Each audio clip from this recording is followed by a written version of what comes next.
के विषय पर बिना किसी द्वेष के इस सदन में बातचीत होगी।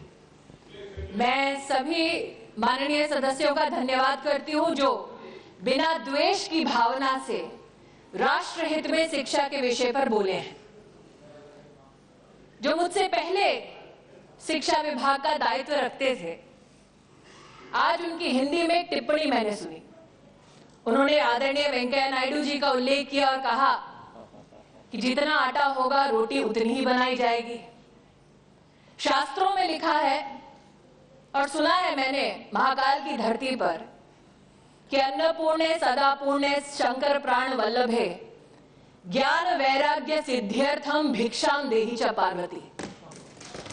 मां अन्नपूर्णा को यह आशीर्वाद है कि रोटी जितनी चाहिए अन्नपूर्णा रोटी का प्रबंध करती है।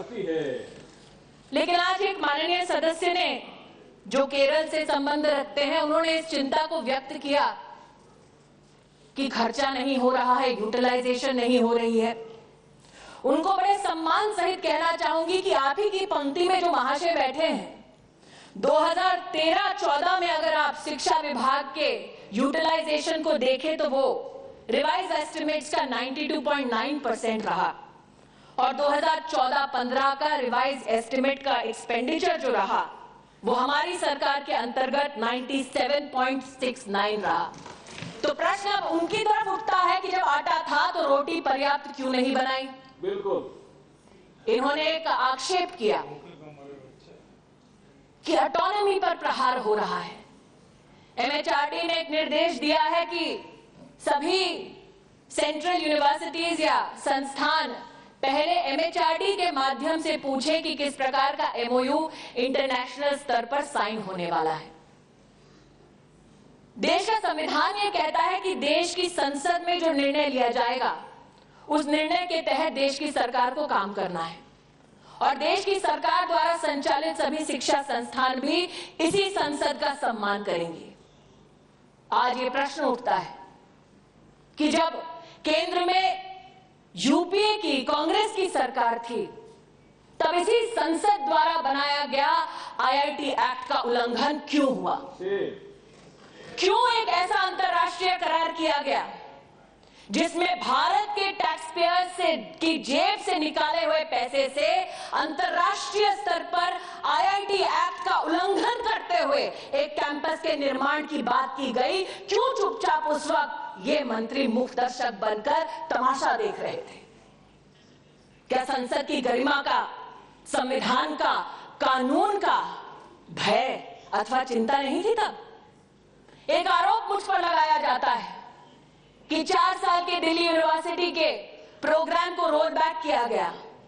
वो प्रोग्राम राष्ट्रीय शिक्षा नीति के तहत नहीं चलाया जा रहा था। एमएचआरडी में जब दस्तावेजों को खोजा गया तब पाया गया कि 77,000 छात्रों को 40 से ज्यादा ऐसे कार्यक्रमों में भागीदार बनाया गया जिसकी परमिशन स्वयं राष्ट्रपति महोदय ने नहीं दी थी। क्या हम एक ऐसा नजारा देखना चाहते थे जब 4 साल बाद दिल्ली की सड़कों पर देश की राजधानी में लगभग 4 लाख छात्र ऐसे उपस्थित हो जिनकी डिग्री का कोई मोल नहीं है? अगर उस गैर कानूनी हरकत को रोका गया तो चोट उनको क्यों पहुंचती है? अगर उन छात्रों का संरक्षण किया गया, उनके भविष्य का संरक्षण किया गया तो दुख उनको क्या होता है? स्वागत होना चाहिए। आज मैं पूछना चाहती हूं, बार बार हम पर आरोप लगाया जाता है कि आईसीएचआर के माध्यम से हमने इतिहास में दखल देने की कोशिश की है। प्रोफेसर साहब यहां बैठे हैं, मैं सांसद के नाते उन्हें संबोधित नहीं करती, प्रोफेसर इसलिए कहती हूं क्योंकि उस दिन जब तथागत सतपति जी इस सदन में बोल रहे थे तब उन्होंने कहा कि वेस्टेड इंटरेस्ट है एजुकेशन में, उन वेस्टेड इंटरेस्ट को एजुकेशन से दूर करने की जरूरत है। पूछना है आज मुझे, कौन है आईसीएचआर में? পুরবী রায় নাম की एक महिला है। मेरा जवाब पूरा नहीं हुआ महाशय। আপনি যখন বলেছেন বসে সহ্য করুন, আমি বলছি স্যার, আপনি বলেছেন আমার জবাব আসতে দিন, मेरे जवाब को आने दीजिए। मैंने आपके आरोप सुने, मेरे जवाब को आने दीजिए। कौन है आईसीएचआर में?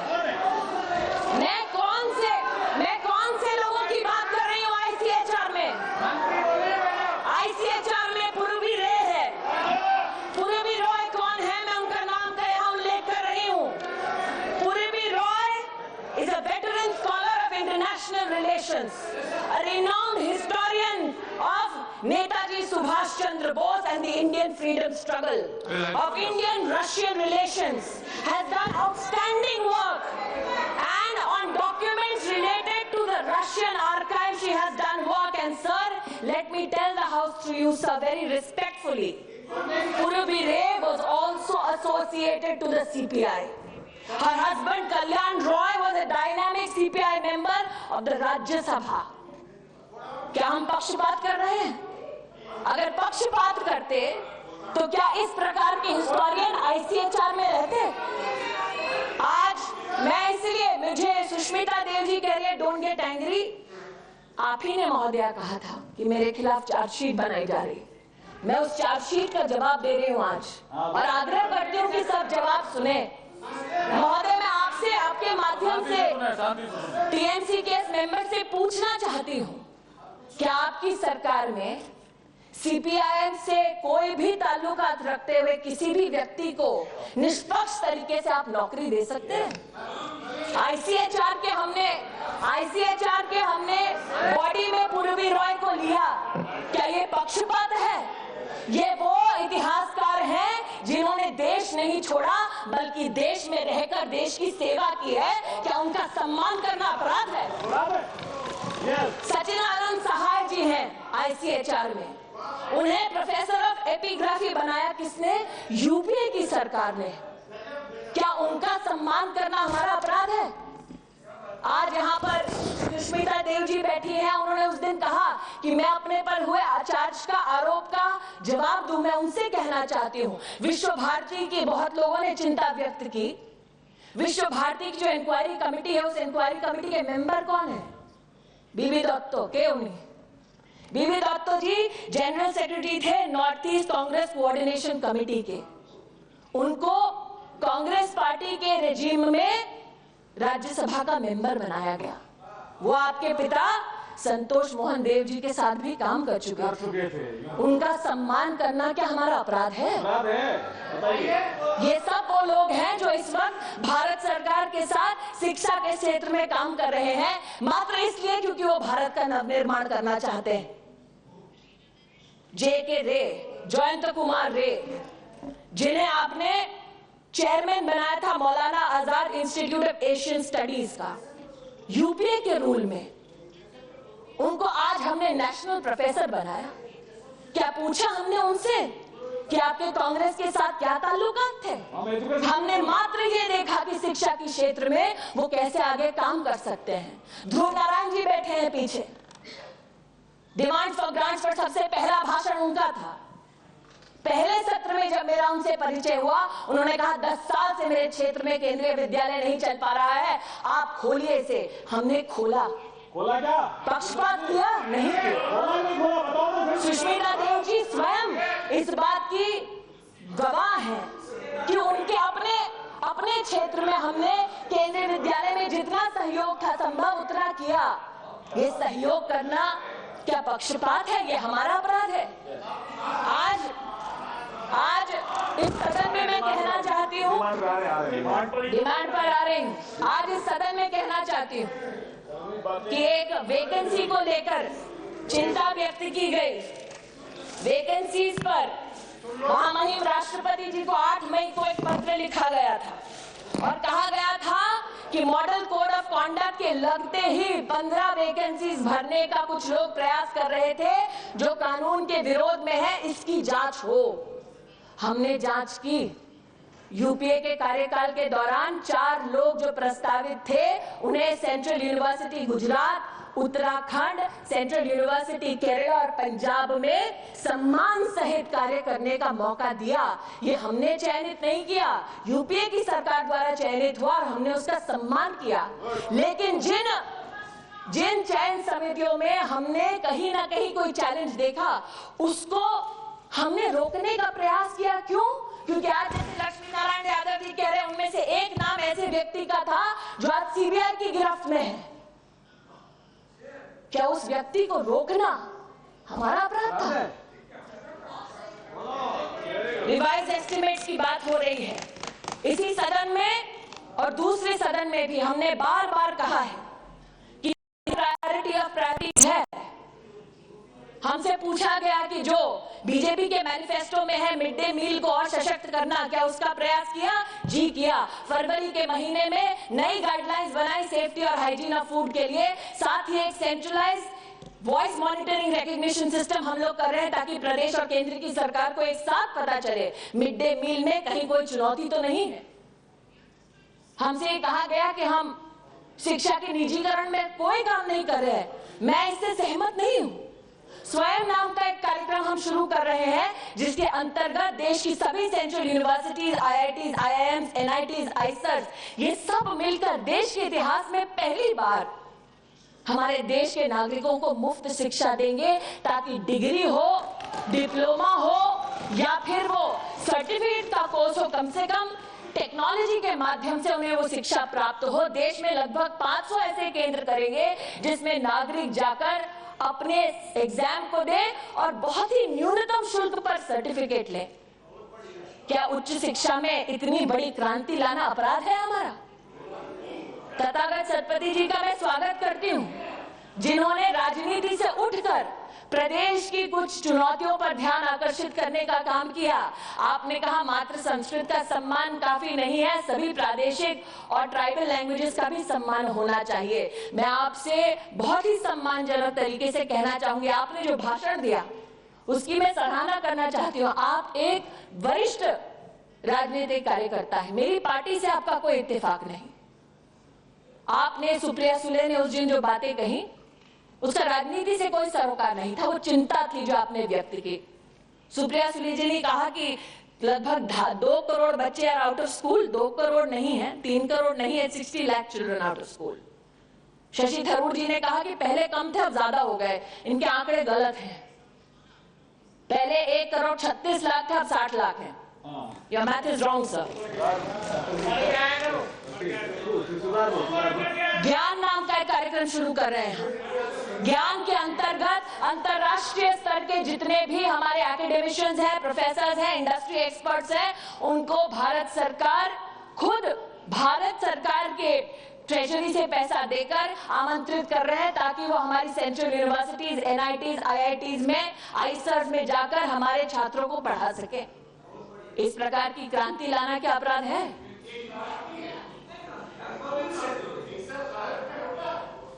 चलिए आगे सुनिए आप। सादिया, मैंने सुना था विद्या ददाति विनयम। मुझे ये नहीं पता था कि विद्या से इतना सारा जहर भर जाएगा। कोशिश हमारी ये है कि जैसे क्वालिटी ऑफ एजुकेशन में इजाफा करने की बात की है, पढ़े भारत बड़े भारत पर हमने पहले भी उल्लेख किया है सदन में, आज भी करते हैं। अर्ली रीडिंग, राइटिंग और न्यूमरेसी कक्षा 1, 2, 3 पर हमारा विशेष ध्यान है, जिसके लिए इस बजट में भी 460 करोड़ का प्रावधान है।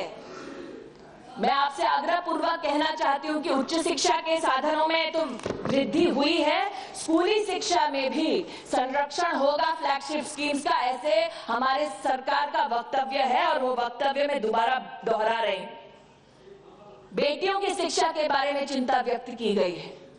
मैं कहना चाहूंगी देश में पहली बार एक जेंडर एटलस हम लेकर आए हैं जिसके अंतर्गत सभी राज्य किन जिलों में बेटियों की शिक्षा में वृद्धि की जरूरत है, कहां चुनौती है, उसको मैप कर सकते हैं और उस हिसाब से एरिया स्पेसिफिक कार्यक्रम बना सकते हैं। हमारे प्रधानमंत्री जी ने बेटी बचाओ बेटी पढ़ाओ कार्यक्रम की शुरुआत की, जिसके अंतर्गत हमने 100 ऐसे जिले चिन्हित किए हैं जिसमें स्कूल मैनेजमेंट कमेटी, जिसमें 75% माता पिता होंगे उन स्कूलों के जिनमें छात्र जाते हैं, उनसे कहा गया है कि अगर आप स्कूली शिक्षा में बेटियों को प्राइमरी से सेकेंडरी और सेकेंडरी से हायर एजुकेशन की तरफ बढ़ाएं तो हम स्कूल मैनेजमेंट कमेटी को 5 लाख रुपए का इनाम देंगे। हमारी कोशिश ये है कि स्कूल्स का असेसमेंट हम कर सके। जीआईएस मैपिंग हमने राष्ट्र भर में की है, मात्र 3 प्रदेश रह गए हैं जिनकी मैपिंग अब तक नहीं हुई है। उन मैपिंग्स के बाद हम जानते हैं कि हैबिटेशन वाइज हमें कहां शिक्षा के कौन से साधन देशवासियों को देने हैं। कई लोगों ने और सुष्मिता जी ने एक विशेष चिंता व्यक्त की थी नॉर्थ ईस्ट के छात्रों के लिए। मैं कहना चाहती हूं कि यूजीसी के अंतर्गत हमने ईशान उदय, ईशान विकास नाम के कार्यक्रमों की शुरुआत की। पहली बार देश में हम नॉर्थ ईस्ट के छात्रों को विशेष रूप से देश भर के कुछ चुनिंदा संस्थानों के दौरे पर ले गए, जहां पर हमने उनसे कहा कि अगर आप अपने जीवन में कुछ करियर अपॉर्चुनिटीज चाहते हैं apart from tourism, hospitality, humanity, तो साइंस और टेक्नोलॉजी की दुनिया में आपके लिए वो क्या क्या नई ऊंचाइयां हैं जो आप छू सकते हैं, उसका हमने उनसे परिचय करवाया। हमने 10,000 अंडर ग्रेजुएट स्टूडेंट्स के लिए विशेष रूप में नॉर्थ ईस्ट के बच्चों के लिए स्कॉलरशिप की व्यवस्था की। हमने पहली बार एक ऐसा स्किल फ्रेमवर्क राष्ट्र को समर्पित किया नवंबर 2014 को, जिसके अंतर्गत जो छात्र कक्षा 8 के बाद पढ़ाई छोड़ देता है, मान लीजिए बढ़ई का काम करता है और 5 साल वो वापस स्कूली शिक्षा अथवा शिक्षा के किसी संस्थान में नहीं पहुंच सकता, उनसे हमने कहा है कि इस फ्रेमवर्क के अंतर्गत आपका 60% of your skill will now make you eligible to go up straight to graduation. आज आपके माध्यम से कहना चाहती हूं कि बस्ते का बोझ बहुत सारे माता पिताओं के लिए चिंता का विषय हो गया है। किताबों की कीमत बहुत सारे माता पिताओं के लिए चिंता का विषय हो गया है। एनसीईआरटी के माध्यम से ऑनलाइन हम ओपन रिसोर्सेज उपलब्ध करा रहे हैं ताकि कक्षा 1 से 12 तक सारी किताबें ऑनलाइन मुफ्त उपलब्ध हो। एनसीईआरटी से मैंने स्वयं निवेदन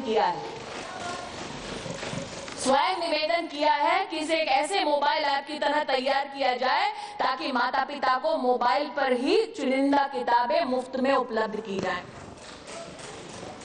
सारांश नाम का हमने कार्यक्रम शुरू किया और ये सारे वो कार्यक्रम हैं जिनके लिए बजटरी प्रावधान है। सारांश नाम का कार्यक्रम शुरू किया हमने पिछले वर्ष, जिसके अंतर्गत लर्निंग आउटकम सभी सीबीएसई स्कूल में सब्जेक्ट वाइज, चाइल्ड वाइज हर सीबीएसई स्कूल को देने का प्रावधान किया है, शुरुआत की है, जिसके अंतर्गत वो स्कूल अपने डिस्ट्रिक्ट में, अपने स्टेट में और नेशनल लेवल पर लर्निंग आउटकम्स को समझे और अपने छात्र की मदद करने के लिए वो स्कूल और अग्रसर हो। अब हमारी कोशिश ये है कि सारांश नाम का ये कार्यक्रम माता पिता तक भी पहुंचे, क्योंकि वो माता पिता जो मात्र पेरेंट टीचर मीटिंग में ही जान सकते हैं कि छात्र का लर्निंग आउटकम क्या है, वो रियल टाइम अपने बच्चे का निरीक्षण कर सकते हैं और बच्चे की मदद कर सकते हैं। मैं उपसभापति महोदय आपके माध्यम से कहना चाहती हूं, बहुत सारे सांसदों ने ये कहा है कि कला, संस्कृति, खेल कूद, इससे हमारे बच्चे परे हो रहे हैं। कला उत्सव नाम का एक कार्यक्रम है जो केरल राज्य में चलता है। मैं स्वयं जब केरल राज्य में गई तब मैंने इस कार्यक्रम की सराहना भी की और ये अपील भी की कि इसे हम राष्ट्रीय स्तर पर अपनाएं, ताकि प्रादेशिक कला, संस्कृति ये सारे हमारे बच्चों तक पहुंचे। और मुझे कहते हुए बहुत ही प्रसन्नता हो रही है कि इस वर्ष कला उत्सव के पूरे देश में शुरुआत हो रही है। सभी प्रदेशों की स्कूली विभाग से हमारी चर्चा हो चुकी है कि हम कला उत्सव नाम के देश की विभिन्न परंपरा, कला, संस्कृति को उजागर अपने छात्रों के मध्य में करने के लिए इस विषय से, इस कार्यक्रम के माध्यम से आगे बढ़ेंगे। मैं एक निवेदन विशेष सभी माननीय सदस्यों से करना चाहती हूँ। शिक्षा की नीति को लेकर कई माननीय सदस्य चिंतित रहते हैं। जो सदस्य कांग्रेस पार्टी से हैं उनकी चिंता ये रहती है कि सैफ्रनाइजेशन ना हो। मैंने सदन में एक कथन दिया है, एक लिखित जवाब दिया है, दोहराती हूं मौखिक आज।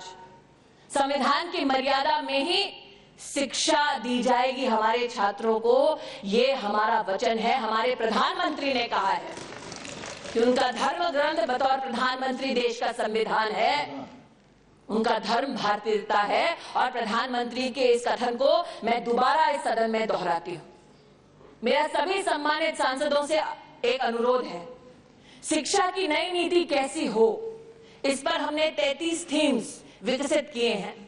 21 मार्च को सभी प्रदेश की सरकारों के साथ एक बैठक में हमने निर्णय लिया कि आज तक देश में शिक्षा मात्र कुछ चुनिंदा लोग बताते थे कैसी होनी चाहिए।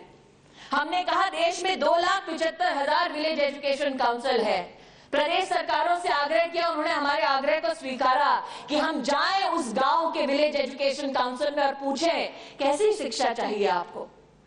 कोई उनसे तो पूछे जिनके लिए व्यवस्था बनाई गई है। हम जाएं 6,600 ब्लॉक्स में जाकर पूछें कैसी शिक्षा चाहिए आपको। उनसे तो पूछें कि अपनी तकदीर वो कैसे लिखना चाहते हैं। हम जाएं सभी डिस्ट्रिक्ट्स में, सभी जनप्रतिनिधियों को संग लेकर जनता के साथ बैठकर बोले कैसी शिक्षा चाहिए, प्रदेशों में ये वार्ता करें और मिलजुल कर एक नई शिक्षा नीति का निर्माण करें। सभी माननीय सांसदों से मेरा निवेदन है कि आप सब इसमें मिलजुल कर काम करें, क्योंकि देश की तकदीर कोई एक नहीं लिखेगा, हम सब मिलकर लिखेंगे, ये प्रण है हमारा। कुछ लोगों ने कहा ये बड़ा व्यापक आपका चर्चा का एक सिलसिला शुरू किया है, क्या ये संभव है? संभावना हम देख चुके हैं इस देश में। 4 दिन का समय मिला था कि प्रधानमंत्री जी टीचर्स डे पर देश के बच्चों को संबोधित करेंगे, उनकी क्या जिज्ञासा है, उन्हें कैसे प्रेरित करें कि वो कल के टीचर बने, इसके बारे में चर्चा करेंगे। 4 दिन का समय कैसे जोड़े सब स्कूलों को, लेकिन हुआ। व्यवस्थाएं हैं, उन व्यवस्थाओं का इस्तेमाल करना है प्रदेश की सरकारों के सहयोग से। 9.5 करोड़ बच्चों से संपर्क किया हमने, इसलिए कहना चाहती हूं कि ये संभव है अगर ये संसद ये सदन ठान ले। टीचर्स के बारे में कई सांसदों ने यहां पर उल्लेख किया कि टीचर्स ट्रेनिंग पर थोड़ी बहुत चिंता है उन्हें, किस प्रकार की ट्रेनिंग हो। महोदय शशि थरूर जी ने कहा कि जस्टिस वर्मा कमेटी की रिकमेंडेशंस आई थी, मैं बड़े गर्व के साथ कहती हूं उन रिकमेंडेशंस को इंप्लीमेंट करने का काम एनसीटी में हमने किया है, ताकि टीचर्स की ट्रेनिंग में हम लोग पहली बार टीचर 20 सप्ताह स्कूल में जाकर पढ़ाए अपनी ट्रेनिंग के अंतर्गत, उसका इवैल्यूएशन उस स्थल पर हो, इसका प्रावधान भी पहली बार किया गया है। आदरणीय प्रधानमंत्री जी ने Pandit Madan Mohan Malaviya national mission for teachers और ट्रेनिंग की शुरुआत की, जिसमें 900 करोड़ का प्रावधान है। ये भी सदन को अवगत कराना चाहती हूं। बजट के बारे में कई लोगों ने अपनी चिंताओं को व्यक्त किया है, मैं दोबारा दोहराती हूं।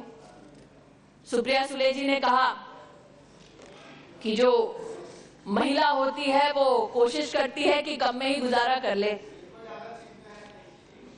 इनको चिंता है, आपको अच्छा लगना चाहिए,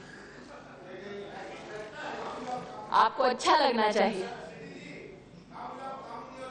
डिप्टी स्पीकर की तरफ प्लीज मैं इतना ही कहना चाहूंगी कि शिक्षा प्रदेश की सरकारों के साथ एक ऐसा विषय है जिसमें समन्वय से हम लोग काम कर रहे हैं। मुझे ये कहते हुए गर्व है कि मेरे कार्यकाल में एक भी ऐसी प्रदेश की सरकार नहीं है जिसने शिक्षा के किसी कार्य में भी अपनी असमर्थता को दिखाया है। सभी प्रदेश की सरकारें केंद्र की सरकार के साथ मिलकर शिक्षा के क्षेत्र में काम करने में समर्थ है। ये विश्वास मैंने पिछले 10 महीने में प्राप्त किया है, क्योंकि ये विश्वास प्रदेश की सरकारों ने हमें दिलाया है। शिक्षा के कई चुनौतियां हैं, इसको मैं स्वीकार करती हूं। प्राइवेटाइजेशन के संदर्भ में कुछ सांसदों ने चिंता व्यक्त की है, उनसे कहना चाहती हूं कि हमने नो योर कॉलेज पोर्टल खोला है, जिसमें वो सभी प्राइवेट इंस्टीट्यूशंस जो यूजीसी एआईसीटी से संबंधित है, उन सभी की जानकारी हमारे छात्रों के लिए इस पोर्टल पर उपलब्ध है। किस इंस्टीट्यूशन में कौन सी बिल्डिंग है, प्रोस्पेक्टस में जो विषय दिए गए हैं अगर वो उससे मेल नहीं खाते तो छात्र और अभिभावक सीधा रेगुलेटर को कंप्लेंट कर सकते हैं और रेगुलेटर इस संस्थान के खिलाफ कार्रवाई करने का अधिकार भी रखता है और वो करते भी है। मैं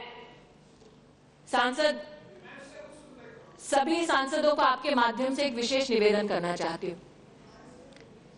15 अगस्त को हमारे आदरणीय प्रधानमंत्री जी ने लाल किला से एक आह्वान किया, स्वच्छता अभियान का तो आह्वान किया ही, लेकिन एक विशेष रूप से पीड़ा को व्यक्त किया कि क्या हम ये संभावना नहीं देख सकते हमारे देश में कि हर स्कूल में एक टॉयलेट हो।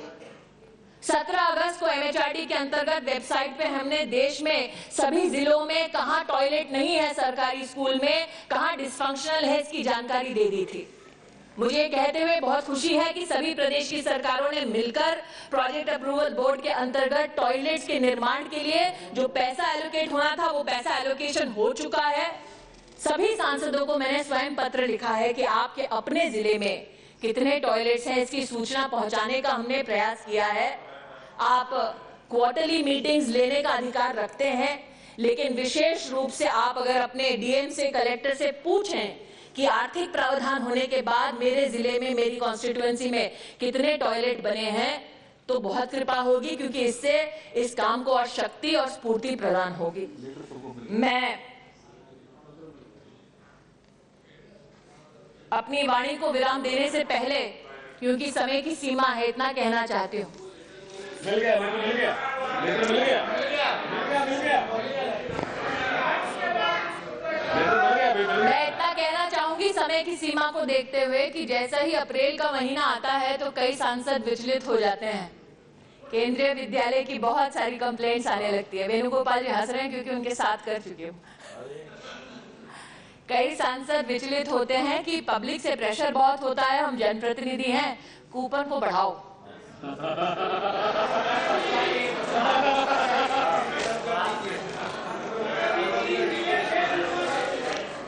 और कुछ सांसदों ने कहा है, EMA जी कह रहे हैं please tell so it becomes an assurance.